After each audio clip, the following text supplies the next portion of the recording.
Sige DJ, thank you ah. See you. See you tomorrow. Mukhang hindi naman magagawa yung auto mo, Ladong. DJ, salamat ah. Ingat ka, madulas pa naman kalsada. Mag-ingat ka, Ladong. Baka umiikot-iikot ka, pare.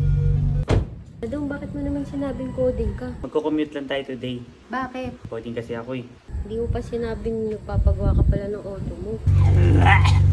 Uncle! Ladong! Kamusta na yung sasakyan? Ay, yung pyesa, di ba kasi pinadala ni Mang Juan eh? Wala pang pyesa. Maintindihan naman kita eh. Liz, pasensya ka na. Hindi ko nasabi sa'yo eh. Nahihiya kasi ako. Nasa talyer eh. Baka hatian mo pa ako sa gastos eh.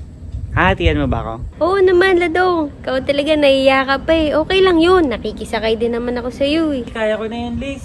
Uhulugan ko na lang kay Uncle Ding yun. Tsaka magdadagdag ako ng oras sa Uber, Liz. Ah, ganun ba, Ladong? Ang sipag mo naman. Sige.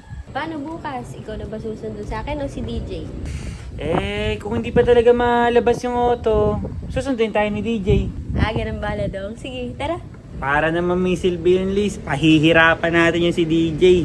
Masyadong talaga. mangin eh. Kala mo may bagyo sa ulo. Mabait naman yun. Di ko alam.